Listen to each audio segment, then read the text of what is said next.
মিনারের সুর কি তুমি শোনো না, সুপথের ডাক কি তুমি বোঝো না।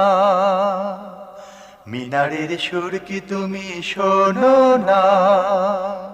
আসসালামু আলাইকুম ওরহমতুল্লাহ। আলহামদুলিল্লাহ রব্বিল আলমিন ওসলাতু ওয়াসসালামু আলা সাইয়্যিদিনা ওয়া নবিয়্যিনা মুহাম্মদ ওয়া আলা আলিহি ওয়া আসহাবিহি আজমাইন, আম্মা বাদ। সুপ্রিয় দর্শক, দূরেও কাছে বিশ্বের যে প্রান্ত থেকে দেখছেন, আপনাদেরকে মাহে রমাদানের শুভেচ্ছা। শুরু করছি আপনাদের প্রিয় চ্যানেল জিটিভির পর্দায় মাহে রমাদানের বিশেষ আকর্ষণ বিআরবি ক্যাবলস নিবেদিত জিজ্ঞাসা ও জবাব, powered by BRB hospitals limited. আপনাদের সাথে পুরো অনুষ্ঠান জুড়ে আছি আমি মোহাম্মদ সাজিদুল ইসলাম। সুপ্রিয় দর্শক, জীবন ঘনিষ্ঠ প্রশ্নের শরঈ সমাধানমূলক অনুষ্ঠান জিজ্ঞাসা ও জবাব, আপনাদের করা নানা প্রশ্নের শরঈ সমাধান দিতে আমাদের সাথে আজকে একজন বিজ্ঞ ইসলামিক স্কলার উপস্থিত আছেন। আমাদের সাথে আছেন বাংলাদেশ ইসলামী বিশ্ববিদ্যালয়ের ইসলামিক স্টাডিজ বিভাগের সম্মানিত সহযোগী অধ্যাপক ডক্টর মুফতি আবু সাঈদ খান স্যার। আসসালামু আলাইকুম রহমতুল্লাহ। ওয়ালাইকুম আসসালাম রহমতুল্লাহ। স্যার কেমন আছেন? আলহামদুলিল্লাহ, ভালো। সুপ্রিয় দর্শক, আপনাদের মনের বিভিন্ন প্রশ্নের শরঈ সমাধান পেতে কল করুন স্ক্রিনে দেওয়া আমাদের নাম্বারে। স্যার, আমাদের আজকের প্রাসঙ্গিক বিষয় হচ্ছে আধ্যাত্মিক ইবাদত হজ। তো শুরুতে আমরা হজ কি, হজের পরিচয় সম্পর্কে আপনার থেকে জানতে চাই। আলহামদুলিল্লাহ রব্বিল আলামিন ওয়াসসালাতু ওয়াসসালামু আলা আশরাফিল আম্বিয়া ওয়াল মুরসালিন ওয়া আলা আলিহি ওয়া আসহাবিহি আজমাইন। যে হজ ইসলামের একটা গুরুত্বপূর্ণ ইবাদত। ইসলামের 5টি স্তম্ভ, মৌলিকভাবে যে 5টি স্তম্ভের উপর ইসলাম দাঁড়িয়ে আছে, রাসূলুল্লাহ সাল্লাল্লাহু আলাইহি ওয়াসাল্লামের হাদিস সহিহ বুখারী এবং সহিহ মুসলিমে আসছে। বুনিয়াল ইসলামু আলা খামসিন শাহাদাতু আল্লা ইলাহা ইল্লাল্লাহ ওয়া আন্না মুহাম্মাদার রাসূলুল্লাহ ওয়া ইকামুস সালাহ ওয়া ইতাউজ যাকাত ওয়া সাওমু রমাদান ওয়াল হাজ্জু মান ইসতাতা ইলাইহি সাবিলা। যে ইসলামের ভিত্তি হচ্ছে 5টি। আল্লাহ ছাড়া আর কোনো ইলাহ নেই, মুহাম্মদ সাল্লাল্লাহু আলাইহি ওয়াসাল্লাম আল্লাহর রাসূল, এই কথার সাক্ষ্য দেয়া, নামাজ প্রতিষ্ঠা করা, যাকাত আদায় করা, রমাদান মাসে রোজা রাখা এবং আল্লাহর ঘর পর্যন্ত যিনি যেতে সক্ষম তার জন্য হজ করা। এই জন্য ইসলামের 5ম ভিত্তি হিসেবে হজকে উল্লেখ করা হয়। তো মৌলিকভাবে ইসলামের ইবাদতগুলো 2 ধরনের। একটা হচ্ছে শারীরিক, আরেকটি হচ্ছে আর্থিক। শারীরিক ইবাদতগুলো যেগুলো শুধুমাত্র শরীরের পরিশ্রমের মধ্য দিয়ে আমরা ইবাদতটা সম্পাদন করে থাকি, যেমন নামাজ, যেমন রোজা। আবার কিছু ইবাদত হচ্ছে যেগুলো অর্থের সাথে, সম্পদের সাথে সম্পৃক্ত, যেমন যাকাত, সদাকাতুল ফিতির। এগুলো অর্থ অথবা আর্থিক যে সকল দ্রব্য আছে, অর্থকরী দ্রব্য, সেগুলো দিয়ে আমরা আদায় করি। কিন্তু হজ এমন একটা ইবাদত যে ইবাদতের মধ্যে শারীরিক পরিশ্রমও আছে, আবার আর্থিক কুরবানিও আছে, অর্থের খরচও আছে। তো এজন্য একদিকে শরীরের পরিশ্রম হয়, অপরদিকে কাবা পর্যন্ত যাওয়া আসা এবং এই সময়কালীন পরিবারের খরচ ব্যবস্থাপনা, এগুলোর জন্য অর্থকড়ি রেখে যেতে হয়। এই সার্বিক ব্যবস্থাপনার যে ব্যক্তির সামর্থ্য আছে, অর্থাৎ যে ব্যক্তির শারীরিক সামর্থ্য আছে, পরিশ্রম করার মতো শক্তি সামর্থ্য আছে, অপরদিকে আর্থিকভাবেও তিনি এতটুকু স্বাবলম্বী। আমাদের সাথে একজন দর্শক যুক্ত হচ্ছেন। আসসালামু আলাইকুম রহমতুল্লাহ। দর্শক, পরিচয় দিয়ে প্রশ্ন করুন। আমি মুন্সিগঞ্জ থেকে বলছি। আমার প্রশ্ন হচ্ছে, রোজা অবস্থায় রক্ত দেয়া এবং রক্ত নেওয়া যাবে কিনা? জি জি, ধন্যবাদ দর্শক। জি, আমরা বলছিলাম যে আর্থিক এবং শারীরিক 2 ধরনের এই ইবাদত। তো হজ হচ্ছে এমন ইবাদত যে ইবাদতের মধ্য দিয়ে একজন ব্যক্তি তার শারীরিক পরিশ্রম করতে হয়, অপরদিকে অর্থ খরচ করতে হয়। তো যার 2 ধরনের সামর্থ্য আছে, শারীরিকভাবে এই পরিশ্রমটা যাওয়া আসা করতে, ওখানে অবস্থান করা, হাঁটা চলা করতে সক্ষম। আর দ্বিতীয় হচ্ছে যে হজে যাওয়া মানে হচ্ছে কাবা পর্যন্ত যাওয়া এবং ফিরে আসা, এই সময়কালে তার পরিবারের যে ব্যয়ভার, এটা পুরোটা বহন করার মতো তার আর্থিক সামর্থ্য থাকলে, এতটুকু যে ব্যক্তির আছে। সাথে আরেকটা শর্ত আছে, সেটা হচ্ছে যাওয়া আসার পথটা নিরাপদ থাকা, যেতে যিনি সক্ষম। তো যেমন অনেক সময় হয় কি, যেমন যুদ্ধকালীন সময়ে, তারপরে যে করোনাকালীন সময় আমরা কিছুদিন আগে দেখেছি যে তখন হজ করার জন্য লোকজনকে সীমিত আকারে সৌদি সরকার অনুমতি দিয়েছে। তো তখন সফরটাকে রাষ্ট্রীয়ভাবে নিরাপদ মনে করা হয়নি। জি তো এরকম নিরাপত্তাজনিত ব্যাপারটাও আছে হজের ক্ষেত্রে। এই তিনটা শর্ত যদি পূর্ণভাবে পাওয়া যায় কোনো ব্যক্তির ব্যাপারে, তাহলে ওই ব্যক্তির উপর হজ করা ফরজ। স্যার, আমরা আবার আসবো প্রাসঙ্গিক বিষয়। আমাদের একজন দর্শকের প্রশ্ন ছিল, রোজা অবস্থায় কি সে রক্ত দিতে পারবে অথবা রক্ত নিতে পারবে? জি, রোজা অবস্থায় কোনো ব্যক্তি রক্ত দেয়া এবং রক্ত নেয়া, শরীরে খাদ্য সামগ্রী যেগুলো, এগুলো পানাহারের সাথে সম্পৃক্ত বিষয় এবং যৌনতার সাথে সম্পৃক্ত বিষয় হচ্ছে রোজা ভঙ্গের কারণ। জি, যেমন কোনো ব্যক্তি যদি রক্ত দেয় অথবা রক্ত নেয়, তাহলে ইনশাআল্লাহ তার রোজার কোনো অসুবিধা হবে না। তবে রক্ত দেওয়ার ক্ষেত্রে কোনো ব্যক্তির এতটুকু ব্যাপারটা বিবেচ্য, যদি এমন হয় যে রক্ত দিতে গেলে ওই ব্যক্তি দুর্বল হয়ে যাবে, তখন রোজা ভাঙার উপক্রম হবে বা ভাঙতে বাধ্য হবে, এই অবস্থা যদি আশঙ্কা দেখা দেয়, তাহলে তিনি রক্ত দেবেন না, তিনি সন্ধ্যার পরে রক্ত দিবেন। তো দুটোর ক্ষেত্রেই, রক্ত দেয়া নেওয়ার ক্ষেত্রে যদি সুযোগ থাকে, রোগীর অবস্থা এরকম থাকে যে সন্ধ্যার পরে দিলে, রাত্রে দিলেই হয়, তাহলে সেটাই হচ্ছে উত্তম। জি স্যার, আমাদের সাথে আরেকজন দর্শক যুক্ত হচ্ছেন। আসসালামু আলাইকুম রহমতুল্লাহ। দর্শক পরিচয় দিয়ে প্রশ্ন করুন। ওয়ালাইকুম আসসালাম। যে আমার প্রশ্ন হলো, মৃত ব্যক্তির জন্য তার যারা ওয়ারিস আছে তাদের সুন্নাহ অনুযায়ী কি কি আমল করতে পারে, যে আমলগুলো মৃত ব্যক্তি পাবে? মৃত ব্যক্তির জন্য ওয়ারিশ কি কি আমল করবে নাকি? কি কি আমল করবে যে আমলগুলোর সওয়াব তার ওয়ারিসটা পাবে, মৃত ব্যক্তি পাবে? জি জি জি, ধন্যবাদ স্যার। জি, মৃত ব্যক্তি, কোনো ব্যক্তি যদি মারা যায়, তো তার ওয়ারিসগণ তার জন্য কি করবে, এটা একটা গুরুত্বপূর্ণ প্রশ্ন। আমাদের দেশের ওয়ারিসগণ অনেক ক্ষেত্রে পিতামাতার ব্যাপারে বেখেয়াল থাকে। জি, নিজেদের বাবা মা, দাদা দাদি, বিশেষ করে পূর্বপুরুষ যারা গেছে, তাদের মরে যাওয়ার পরে ওয়ারিসদের উপর একটা বিরাট দায়িত্ব আছে। তো এই ক্ষেত্রে তাদের জন্য সওয়াবের কাজ করার ব্যাপারে সকল ইমাম একমত, সকল ওলামায়ে কেরাম একমত যে সদাকা করা যাবে, দান সদাকা করা যাবে।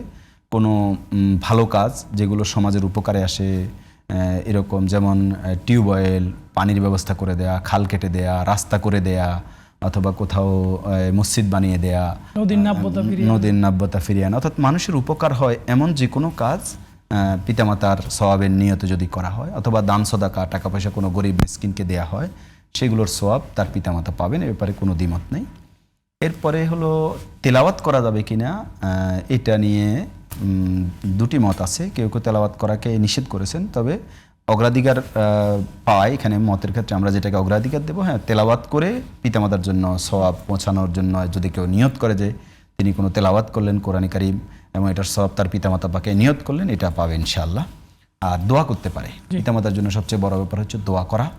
যেমন সহিহ মুসলিমের হাদিস হচ্ছে যে জামাত আল ইনসানু ইন কতা আমালুহু ইল্লা মিন সালাসা, কোনো মানুষ যদি মারা যায় তার আমল সব বন্ধ হয়ে যায়, তিনটে আমল জারি থাকে, অব্যাহত থাকে। একটা হচ্ছে উনি যদি কোনো সদাকা জারিয়া কোনো কিছু রেখে যায়, অথবা তিনি যদি এমন কোনো জ্ঞান রেখে যান, বই লিখে যান বা কাউকে শিখিয়ে যান যেটা উপকারিতা মানুষ পেতে থাকে, অথবা ওয়ালাদুন সালিহুন ইয়াদউ লাহু, তিনি এমন কোনো সন্তান রেখে যান, নেককার সন্তান, যিনি তার পিতামাতার জন্য দোয়া করবেন। এবং পিতামাতার জন্য সন্তানের দোয়ার কারণে আখিরাতে দেখা যাবে যে তার কবর আযাব মাফ হয়ে গেছে, তার আমল এত বেশি বৃদ্ধি পেয়েছে, তখন ব্যক্তি আশ্চর্যান্বিত হবে যে আমলগুলো দেখে, যে তার এতগুলো আমল তো সে করে নাই, তখন তার সন্তানগুলো তার জন্য এই আমলগুলো করেছে। সন্তান বলতে পরবর্তী প্রজন্ম। আমরা আমাদের শুধু পিতামাতা না, আমাদের দাদা দাদি এবং পূর্বপুরুষ যারা গেছে সবার জন্য দোয়া করতে পারি, সবার জন্য দান সদকা করতে পারি, সবার জন্য তেলাওয়াত করে সব পৌঁছাতে পারি, এভাবে আমরা কাজ করতে পারি। আরেকজন দর্শক আমাদের সাথে যুক্ত হচ্ছেন।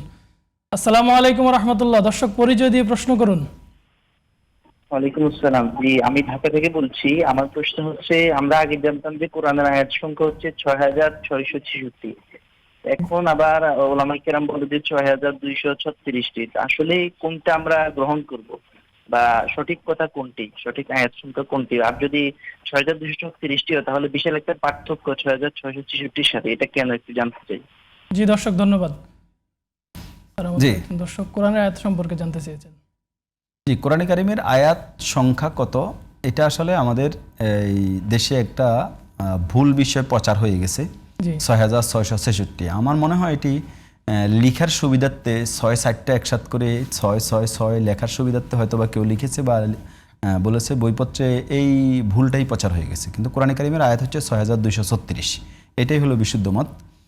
এই ক্ষেত্রে হয়তো আরও ৬২৩৬-এর আশেপাশে হবে, ৬৬৬৬-র সাথে কোনো পার্থক্য হবে না। দুই একটা আয়াতের ব্যাপারে মতবিরোধ আছে, কেউ হয়তো এটাকে একটি আয়াত ধরছেন, কেউ এটাকে দুটো আয়াত ধরছেন, আর কেউ বিসমিল্লাহকে কোরআনে কারিমের অন্তর্ভুক্ত করেছেন আয়াত হিসেবে আলাদা, কেউ শুধুমাত্র একবার এটাকে অন্তর্ভুক্ত করে বাকিগুলোকে বরকত হিসেবে প্রত্যেক সূরার শুরুতে আছে অন্তর্ভুক্ত করেন না। এই জন্য কিছু পার্থক্য আছে। তবে আপনি চাইলে আমাদের প্রত্যেকের বাসায় কিন্তু কোরআনে কারিমের যে মাসহাফ গ্রন্থটা আছে, ক্যালকুলেট করে একজন এটা হিসাব করে ফেলতে পারেন, দেখবেন ৬২৩৬টাই হবে। স্যার আমাদের সাথে একজন দর্শক যুক্ত হচ্ছেন।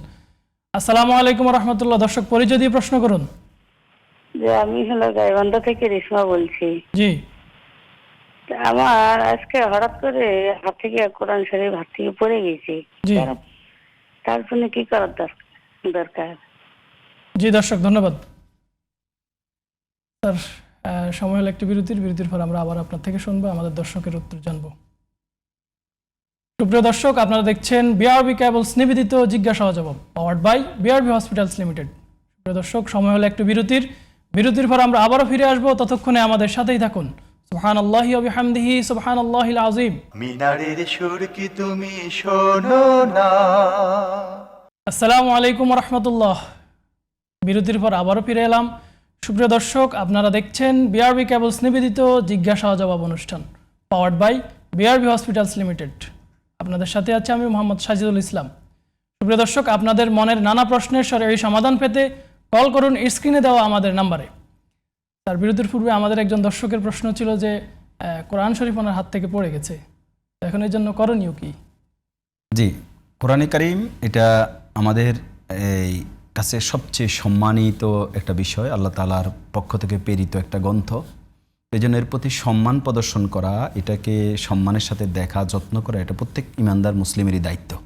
এই জন্য হাত থেকে যাতে না পড়ে, এর যাতে অবমর্যাদা না হয়, এই ধরনের উদ্যোগ আমাদের গ্রহণ করতে হবে, সদা সতর্ক থাকতে হবে। কিন্তু যদি কখনো নিজেদের অসতর্কতাবশত ভুলে হাত থেকে পড়ে যায়, তাহলে এর জন্য আল্লাহর কাছে ইস্তেগফার করা উচিত, ক্ষমা প্রার্থনা করা উচিত, আল্লাহর কাছে তওবা করা উচিত এবং ভবিষ্যতের ব্যাপারে সতর্ক হওয়া উচিত। তবে কেউ কেউ বলেন সদকা করার জন্য এটা সমপরিমাণ ওজনের, এটার কোনো ভিত্তি নেই। তবে আল্লাহর কাছে মাফ চাইবে এবং দান করবে, এতে তো সওয়াব হবে। কিন্তু এটার জন্যই এটার সম ওজনের কোনো কিছু দান করতে হবে, এই ধরনের কোনো বিষয় নেই, বরং আল্লাহর কাছে মাফ চাইবে তিনি। স্যার আমাদের প্রাসঙ্গিক যে বিষয় সম্পর্কে একটা প্রশ্ন ছিল, আমাদের ফিকহি ইমামদের মধ্যে হজের বিভিন্ন প্রকার রয়েছে, তো এ সম্পর্কে যদি আমাদের দর্শকদের উদ্দেশ্যে একটু বলতেন। যে আমরা ওই প্রসঙ্গে বলছিলাম যে হজ কোনো ব্যক্তির কতটুকু তার আর্থিক এবং শারীরিক সামর্থ্য থাকলে ফরজ হবে।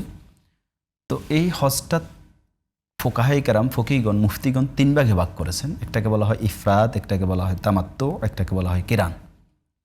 তো যেই হজটাই করা হোক হজ আদায় হয়ে যাবে। হানাফি মাযহাব অনুযায়ী ইফরাদ হজ মানে শুধুমাত্র হজ করলেই হবে। কোনো ব্যক্তি ইহরাম পরে নির্ধারিত মিকাত, যেটা অতিক্রম করার আগে ইহরাম পড়তে হয়, ইহরাম পরিধান করতে হয় এবং নিয়ত করতে হয় হজের। আমাদের এই অঞ্চল মদিনা থেকে যারা যায় তাদের হলো ইয়ালামলাম, পাহাড়ের পার্শ্ববর্তী অঞ্চল। তো সেটা অতিক্রম করার আগে তাকে ইহরাম বাঁধতে হয় এবং তার হজের নিয়ত করতে হয়। শুধুমাত্র তিনি এই সফরে হজটা করবেন, এটাকে বলা হয় ইফরাদ। আর হচ্ছে তামাত্তু হলো তিনি গিয়ে প্রথমে ওমরা করবেন। ওমরা করে, যেমন সাধারণত 8 তারিখ রাত থেকেই মিনায় মানুষ চলে যায়, এরপর থেকে 9 তারিখে তো আরাফার ময়দানে যায়। তো কেউ যদি 4 তারিখে, 3 তারিখে বা আরও আগে চলে যায়, 1-2 তারিখে জিলহজ মাসে চলে যায়, তো তিনি এতদিন পর্যন্ত কি করবেন?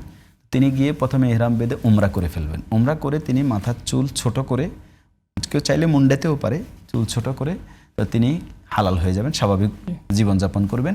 কারণ ইহরাম অবস্থায় একটা মানুষ। আমাদের সাথে একজন দর্শক যুক্ত হচ্ছেন। আসসালামু আলাইকুম রহমতুল্লাহ। দর্শক পরিচয় দিয়ে প্রশ্ন করুন। জি, আমার প্রশ্ন হচ্ছে কতটুকু দূরত্ব অতিক্রম করলে মুসাফির হবে এবং কতদিন পর্যন্ত সেটা ডিউরেশন থাকবে? অনেক সময় দেখা যায় যে আমরা কোথাও গেলাম 15 দিন অবস্থান করবো, এই নিয়ে সেক্ষেত্রে আরো 2 দিন বেড়ে যায়। তো বাড়তি দিনগুলোতে কসর সালাত আদায় করবো, এটা একটা। আরেকটা হচ্ছে কোরআন সুন্নাহর ঝাড়ফুঁক, এটার বিস্তারিত জানতে চাই। জি দর্শক ধন্যবাদ। জি আরেকজন দর্শক আমাদের সাথে যুক্ত হচ্ছেন। দর্শক পরিচয় দিয়ে প্রশ্ন করুন। হ্যালো। হ্যালো, আসসালামু আলাইকুম। জি বলুন। আমি জামালপুর থেকে বলছি। জামালপুর থেকে। জি শুনতে পাচ্ছি, বলুন। আমার নাম মোহাম্মদ শফিকুল ইসলাম। জি হ্যাঁ, প্রশ্ন করুন।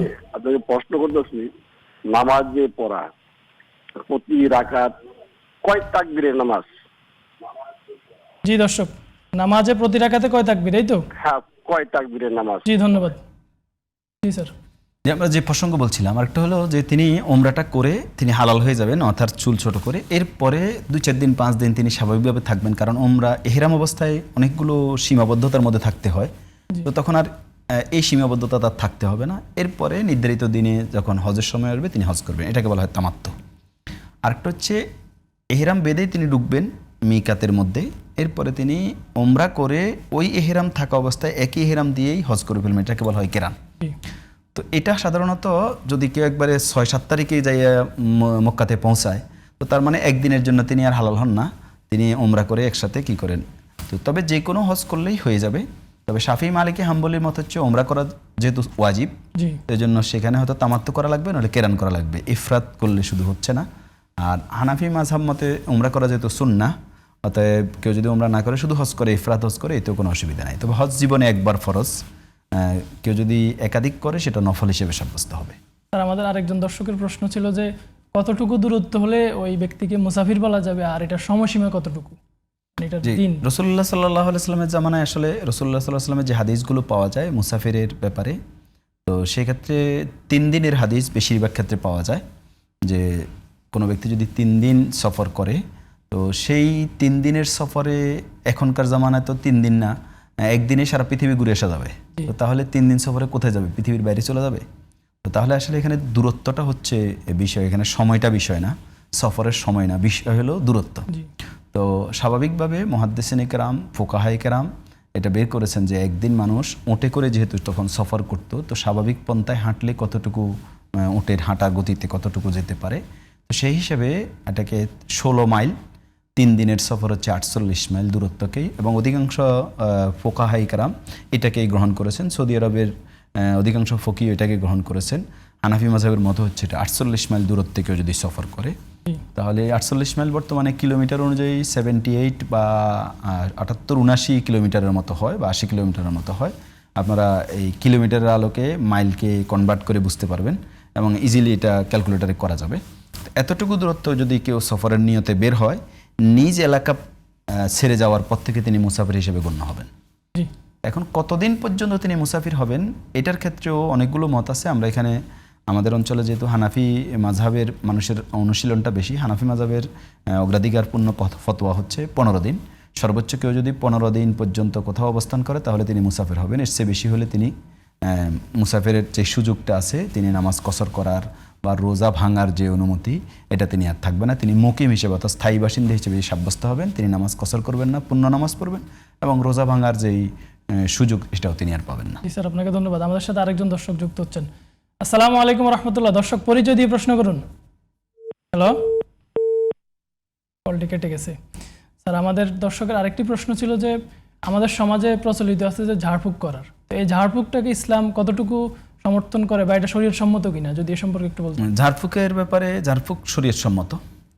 রাসূলুল্লাহ সাল্লাল্লাহু আলাইহি ওয়াসাল্লামের জামানায়ও ঝাড়ফুঁক ছিল, কোথাও ফু দেয়া, লালা লাগিয়ে দেয়া।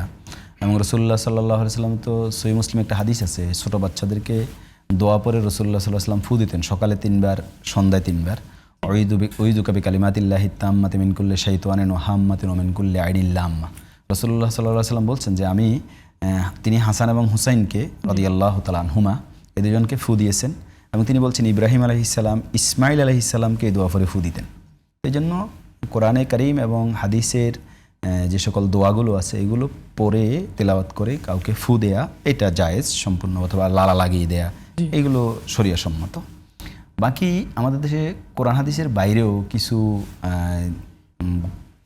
পড়ে মানুষ উচ্চারণ করে ফু দেয়। গ্রামে গঞ্জে বিভিন্ন দেখবেন বিভিন্ন ট্রিটমেন্টে বাচ্চাদের এই ডায়রিয়া হলে, মুখে ঘা হলে, অথবা আরও বিভিন্ন কারণে ফু দেয়। তো সেক্ষেত্রে যেই দোয়াটা তিনি বলেন বা যেই কথাগুলো বলে তিনি ফু দেন, দেখতে হবে এই কথাগুলোর মধ্যে শরিয়ার বৈপরীত্য সৃষ্টি হয় এমন কিছু আছে কিনা। যদি না থাকে, শরিয়া অনুমোদিত কথাগুলোর মধ্যে যদি তাওহীদের, রিসালাতের বিরুদ্ধে কিছু না থাকে, বা শরিয়ার সাথে সাংঘর্ষিক কোনো কিছু না থাকে, তাহলে এরকম কথা বলেও ফু দেওয়া যায়। জি স্যার, ধন্যবাদ। আসসালামু আলাইকুম রহমতুল্লাহ। দর্শক পরিচয় দিয়ে প্রশ্ন করুন। হ্যালো, দর্শক প্রশ্ন করুন। আসসালামু আলাইকুম ওয়া রাহমাতুল্লাহি ওয়া বারাকাতুহু। ওয়ালাইকুম আসসালাম। রাহমাতুল্লাহ। জি, প্রশ্ন আমার করুন। প্রশ্ন হচ্ছে, রোজা রেখে কি আমি ক্রিকেট খেলা দেখতে পারবো? জি, ধন্যবাদ। জি স্যার। স্যার, আমাদের আরেকজন দর্শকের প্রশ্ন ছিল যে মানে প্রতি রাকাতে, নামাজের প্রতি রাকাতে কয় তাকবীর সম্পর্কে উনি জানতে চেয়েছেন। প্রতি রাকাতে সংক্ষেপে। তাকবীর বলতে আল্লাহু আকবার বলে এই তাকবীর শুরু করে, নামাজ শুরু করবে তো আল্লাহু আকবার বলে, এরপর রুকুতে যাওয়ার সময় তাকবীর বলবে, তারপরে রুকু থেকে ওঠার সময় তো সামি আল্লাহু লিমান হামিদা বলবে এবং রব্বানা লাকাল হামদু বলবে। ইমাম যদি নামাজ পড়ান তখন ইমাম সামি আল্লাহু লিমান হামিদা বলবে, আর মুসল্লিরা সামি আল্লাহু লিমান হামিদা বলবে না, রব্বানা লাকাল হামদু বলবে। আবার সেজদা যাওয়ার সময় তাকবীর বলবে, সেজদা থেকে উঠে 2 সেজদার মাঝখানে তাকবীর বলবে, আবার সেজদা যাবে তাকবীর বলবে, উঠার সময় তাকবীর বলবে। এই হচ্ছে তাকবীর। তিনি এই প্রশ্ন করছেন কিনা আমি জানি না, হাত উঠাবে কিনা, হয়তো হতে পারে যে তাকবীর বলতে তিনি হাত উঠানো বুঝিয়েছেন। হাত উঠানো বলতে হানাফি মাযহাব অনুযায়ী ইমাম সাহেব নামাজ শুরুতে যেটা তাকবীরে তাহরিমা সেখানে শুধু হাত উঠাবে, আর পরে হাত উঠানো নাই। কিন্তু হাদিসে এরকম হাত উঠানোর ব্যাপারটাও পাওয়া যায়, হাত না উঠানোর ব্যাপারটাও পাওয়া যায়।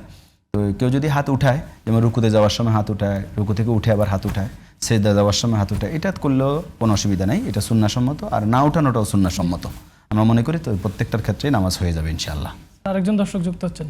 আসসালামু আলাইকুম ওয়া রাহমাতুল্লাহ। দর্শক পরিচয় দিয়ে প্রশ্ন করুন। হ্যালো। আসসালামু আলাইকুম। ওয়া আলাইকুম আসসালাম ওয়া রাহমাতুল্লাহ। বলুন। যদি অল্প বয়সে চুল পেকে যায় তাহলে কি কালো কালার ব্যবহার করা যাবে? জি জি।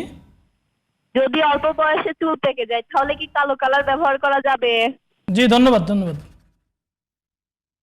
স্যার, আরেকজন দর্শকের প্রশ্ন ছিল যে রোজা রেখে মানে টিভি স্ক্রিনে খেলা দেখা যাবে কিনা। জি, দেখেন, টিভি স্ক্রিনে খেলা দেখার ব্যাপারে বিষয়টা হচ্ছে, খেলা দেখার ক্ষেত্রে যেমন এখানে তো তিনি কোন খেলা তা বলেন নাই, যেমন ফুটবল খেলায় একজন বেশিরভাগ ক্ষেত্রে দেখা যায় যে হাফ প্যান্ট খেলে। তো ক্রিকেট খেলার ক্ষেত্রেও দুটো বিষয় এখানে। একটা বিষয় হচ্ছে যে দর্শক সারিতে যে সকল লোকজন থাকে, তো সেক্ষেত্রে আসলে অনেক মানে খেলা দেখতে বসলে নিজের চোখকে হেফাজত করা আমাদের পক্ষে সম্ভব হয়ে ওঠে না। আর দ্বিতীয় হচ্ছে যে দীর্ঘ সময় বসে বসে খেলা দেখা, এটা একটা সময় নষ্ট, অনর্থক সময় ব্যয়। তো এই জন্য এই দুটো দিক থেকেই খেলা দেখার জন্য এরকম একজন ইমানদারের সময় কোথায়, যে দীর্ঘক্ষণ বসে সময় দেখবে, আর এখানে চোখকে হেফাজত করা যায় না, তাই এটা জায়েজ হওয়ার কোনো কারণ নেই। স্যার, আরেকজন দর্শকের প্রশ্ন ছিল অল্প বয়সে যদি চুল পেকে যায় তাহলে উনি এই চুলকে কালি করতে পারবে কিনা। অল্প বয়সে যদি কারো চুল পেকে যায়, কালি করার ব্যাপারে দুটো মত আছে। আলেমদের কেউ কেউ বলছে জায়েজ আছে, তবে অধিকাংশ আলেমের মত হচ্ছে জায়েজ নাই। তিনি হয়তো লাল বা হলুদ ইত্যাদি কালার করবেন। আমি মনে করি যে এক্ষেত্রে রাসূলুল্লাহ সাল্লাল্লাহু আলাইহি ওয়াসাল্লামের নিষেধাজ্ঞার বিষয়টাকে বেশি সতর্কতার সাথে দেখা উচিত। কালো করার ব্যাপারে আমি মত প্রকাশ করি না, আমি নাজায়েজ মনে করি। আর এমনিতে মেহেদি তো মেহেদি লাগানো জায়েজ আছে, মেহেদি লাগাতে পারে। জি স্যার, আরেকটি প্রশ্ন হচ্ছে, আমরা আমাদের প্রাসঙ্গিক বিষয়ে প্রশ্ন, সেটা হচ্ছে আমাদের কারো যদি হজ ফরজ হয়, হ্যাঁ, আমাদের দেশে দেখা গেছে অনেক লোকের হজ ফরজ হয় কিন্তু সে সাথে সাথে হজ পালন করে না, দেরি করে। এই সম্পর্কে ইমামদের মত কি বা ইসলাম কি বলে? হজ কি দেরিতে পালন করা যাবে না সাথে সাথে? দেখুন, কোনো ব্যক্তির যদি উপরে যদি হজ ফরজ হয় আর তিনি যদি তার জীবদ্দশায় হজ পালন করেন, তাহলে কারো মতে তিনি গুনাহগার হচ্ছেন না। জি। যেমন রাসূলুল্লাহ সাল্লাল্লাহু আলাইহি ওয়াসাল্লামের ইতিহাসে দেখা যায় 6ষ্ঠ হিজরির দিকে হজ বা 7ম হিজরিতে হজ ফরজ হয়, রাসূলুল্লাহ সাল্লাল্লাহু আলাইহি ওয়াসাল্লাম এটা 10ম হিজরিতে আরো 3-4 বছর পরে পালন করেন। তাহলে কেউ ব্যক্তিগত ঝামেলা একটু গুছিয়ে যদি পরে পালন করেন, এতে নাজায়েজ কিছু নেই। কিন্তু এখানে বড় আশঙ্কা হচ্ছে, আমরা তো জানি না আমাদের হায়াত কতটুকু আছে এবং আমরা কখন মরে যাব। কিন্তু সবাই আবার সকল ইমাম একমত, কোনো ব্যক্তির উপর হজ ফরজ, কিন্তু তিনি যদি হজ না করে মারা যান তাহলে তিনি গুনাহগার হবেন। এই জন্য তার ওসিয়ত করে যাওয়া ওয়াজিব তার সন্তানদেরকে, যে তার সম্পদ থেকে যাতে কেউ বদলি হজ করে দেয়, তাহলে এটা আদায় হয়ে যাবে। ইমাম আব্দুল্লাহ ইবনে আব্বাস রাদিয়াল্লাহু তাআলার একটা হাদিস আছে, ইমাম আহমদ ইবনে হাম্বল রাহিমাহুল্লাহ মুসনাদ আহমদে হাদিসটা আনছেন। তিনি বলছেন, তাআজ্জালু ইলাল হাজ্জি, তোমরা হজ করার ক্ষেত্রে খুব তাড়াতাড়ি করো, কারণ তোমরা জানো না যে তোমাদের কোন ব্যস্ততা এসে তোমাদের কাছে কি পেশ হয়ে মানে প্রকাশ পাবে। হঠাৎ করে এমন কোনো ব্যস্ততা বা এমন কোনো ঝামেলা তৈরি হবে আর হজ করার সুযোগ হবে না। স্যার, ধন্যবাদ স্যার, কষ্ট করে এসে আমাদেরকে সময় দেওয়ার জন্য। সুপ্রিয় দর্শক, আপনারা দেখছেন বিআরবি কেবলস নিবেদিত জিজ্ঞাসা ও জবাব অনুষ্ঠান, powered by BRB hospitals limited. সুপ্রিয় দর্শক, আমরা অনুষ্ঠানের একেবারে শেষ পর্যায়ে চলে এসেছি। আজকে বিদায় নেওয়ার পালা। আগামী দিন ঠিক একই সময়ে একই টিভির পর্দায় হাজির হয়ে যাব। ততক্ষণে আল্লাহ রাব্বুল আলামিন আপনাদেরকে ভালো রাখুন। আসসালামু আলাইকুম ওয়া রাহমাতুল্লাহ। মিনারের সুর কি তুমি শোনো না?